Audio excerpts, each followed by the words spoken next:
ได้ค่อยได้เอ๊ะกิจเล็กซองละโอ้โอ้โอ้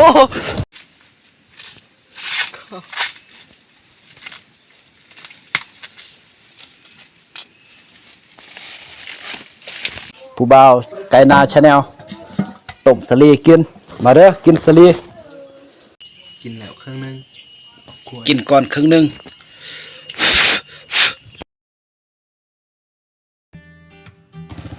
จอด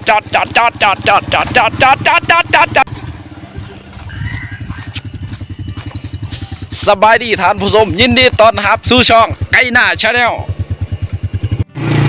วันนี้ไอ้บ่าวไก่นาชาแนลจะไปเก็บสลีที่สวนมันต้นคือเรานะฮะ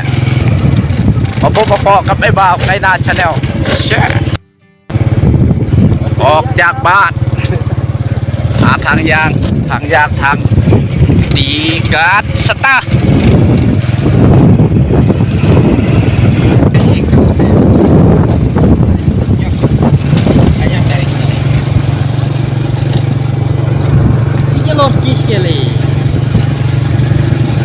Jaki berarti iyor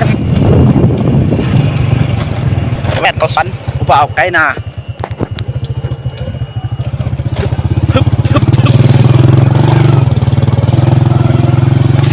chọt hắm chỉ cà ly cũng có hàng mươn đây hắm mới hàng mươn đây hắm cái nà channel chọtค่อยได้บักคำค่อยได้เอ๊ะกิจเล็กซองละโอ้เล็กว่างโอ้ไอ้ละไงโอ้จังฮะไม่มาแตกเลยต้องเลยโอเคโอ้ไม่ต้องเลยอะไรเลยโอ้ไม่มาแตกเนี่ยพี่โอ้อาเจเล็กซองกับเล็กวางไม่เล่นป้าไม่นี่แค่ตับนี้โอ้ไม่มาแตงนั่นน่ะนี่นะ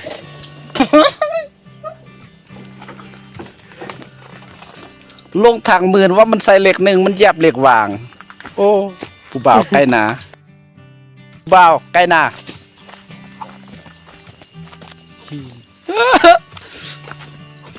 ฮอดส่วนผู้บ่าวใกล้นาแล้วส่วนมันต้น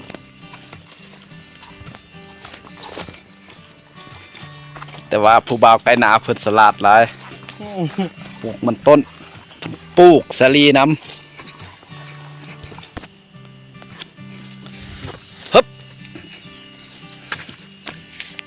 ฮึบโอ้หมอกเต็มเลยโอ้เสียงตดผู้บ่าวไก่นาสีตาสวนมันต้นผู้บ่าวไก่นาพี่น้องโอ้ขนาดเลยเบิ่งทางกกมันคือสูงกระแดกกระดอทางพืชบ่มียังเกิดขึ้นบ่ทันมีห้อยแตกนะฮะคิรินยังปกตินี่กกแต่ละกก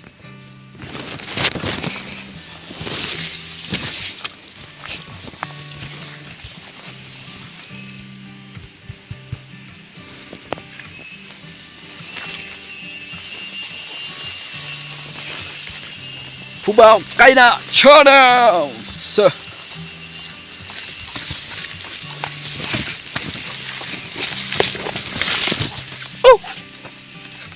ใช่มักสลีใช่เบิ่งโอ้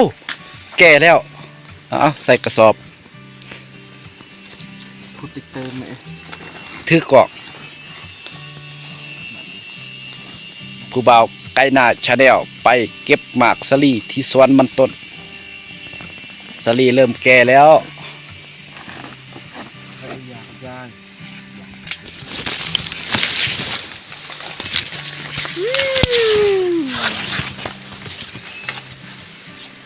มาเบิ่งสลีแก่แห้งแล้วเนาะป้าถูเฮ้ยนี่เอามากนี่เบิ่ง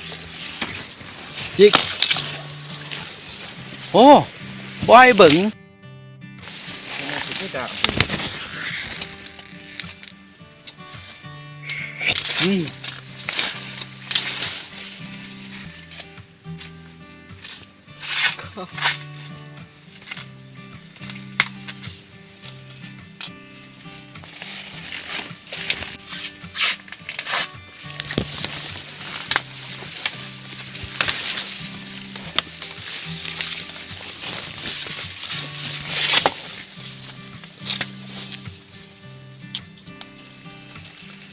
เป็นแนวคิดที่ดีพี่น้อง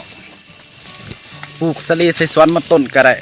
ปลูกมันต้นใส่สวนสลีก็ดีบ่มีหยังผิดพลาดได้ทั้งสลีและได้ทั้งมันต้นในเวลาเดียวกัน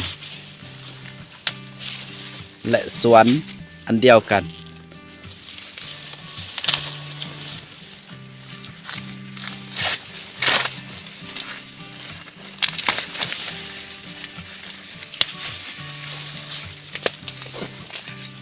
วันนี้จะเก็บสลีประมาณ50ฝักพอนะฮะพอว่าเอาหลายเอาไว้มือหน้าเอกแต่ว่าสลีนี่แก่แล้วเพราะฉะนั้นมื้อนี้ต้องได้เอาหลายๆเนี่ยเพื่อแจกใหญ่พี่น้องรับประทานโอ้โหสูงเกิน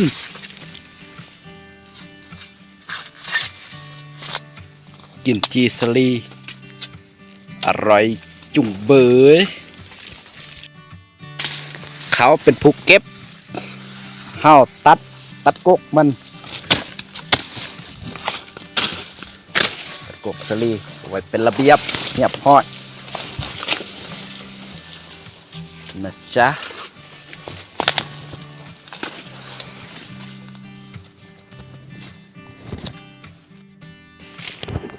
โอ้สูง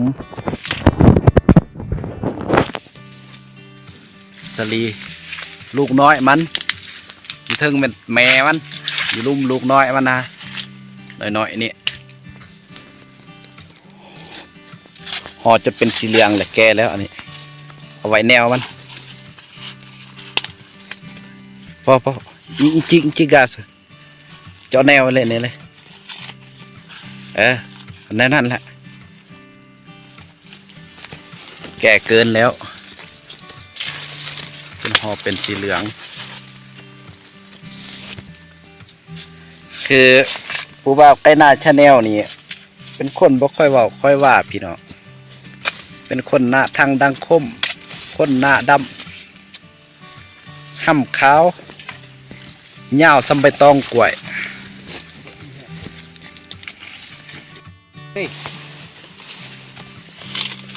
อันนี้นะ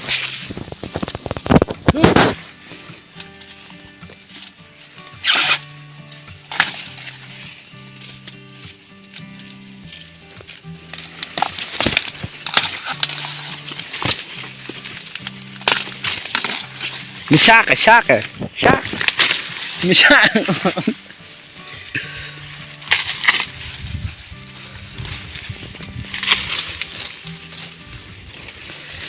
มีอะไรตายหายrồi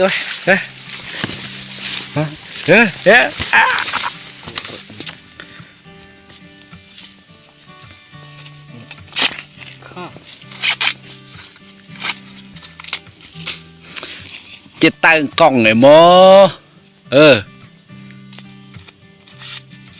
dân lót ตายสักกล่อง mẹ mang nghe ý hả gì tài cứ men một trăm đi like làn view hả hang brach hang vay ตายละตายฮะ นี่ตะลัง ตายฮะ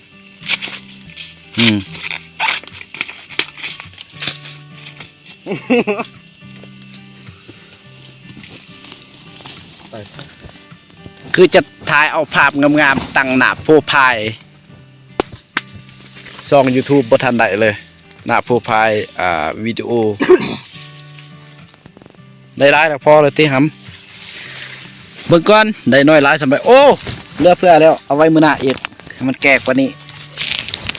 โอ้โหได้ลายแล้วมื้อนี้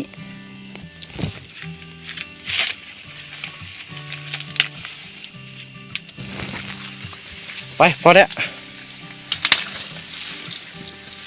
Stick som är. เออ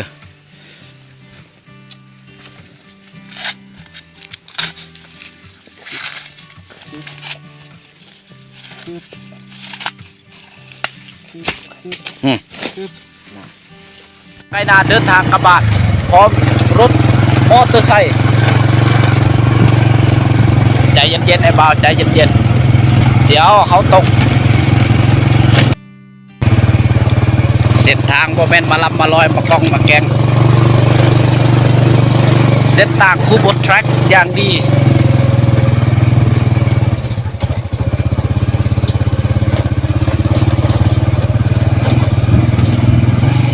ขี่ลงมันเหยียบเล็กวางให้พลอยบอดนี่โอ้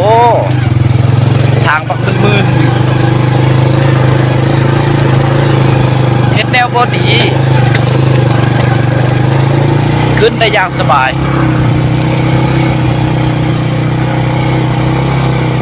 โอ้โหโคกโคกโคก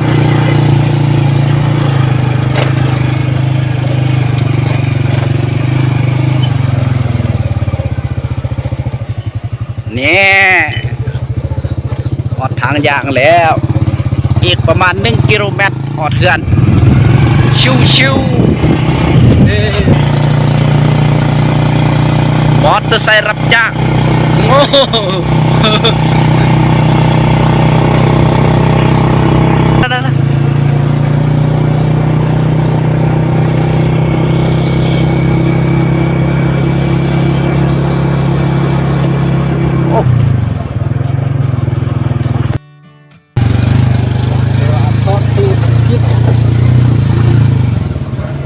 ฮอตบาทแล้ว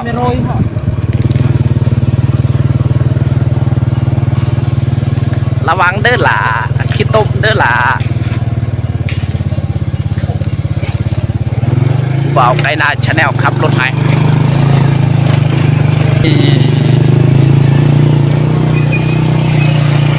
ฮอตแล้วฮอตเขื่อนผู้บ่าวไกนาผู้บ่าวไกนาชาแนลต้มสลีกินมาเด้อกินสลีต้มสลีหลายๆเลยหน่วยยังอ่อนเนี่ยเขาต้มได้หน่วยมันแก่เขากะจีกินกะแสบคือกันอีกเมนูหนึงเขาจะเฮ็ดอันน่ะน้ำหวานสลีเป็นคือกันนะพี่น้องตอนนี้เลือกสลีก่อนเพื่อต้มSen này chứ nó ở mấy làng thải. ตอนนี้กำลังเอาใส่ในหม้อหุงข้าว Mọ bự mà. Srăng. หม้อหนึ่งห้องคือน้องเอิ้นหาพี่น้อง Phạt. Phạt. ต้มจนเปื่อยแล้วงัวนี่ก็มากินคือแกนบ่นี่ Cái kiến quá nhỉ. ว่าตื้มน้ำให้พอรำพอรี่ Tươm này là ít xay rồi ใส่ก็ได้ตื้มก็ดีใส่ไปเลยหมอพอดีสุกพอดีน้ำบกมันสิแสบคันบ่มันสิจืดเพราะ Ăn kịp lạt view. มันก็จืดเท่านั้นแล้วกวาดเบิ่งกาซะเลยตะแหะเลยนี่เลยมาโอ้จะแม่นสู้ประมาณเนาะต้มสลีก็บ่เป็น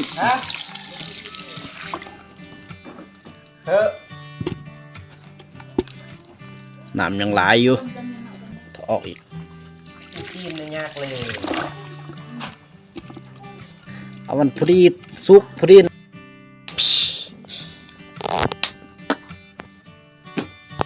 โอ้หม้อหนึ่งห้องคือน้องเอิ้นหาต้มสลีแล้วพี่น้องบ่หลายบ่น้อยเต็มหม้อหนึ่ง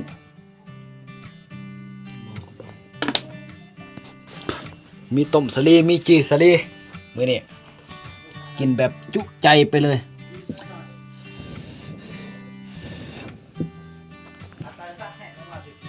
ผู้บ่าวไก่นาชาแนล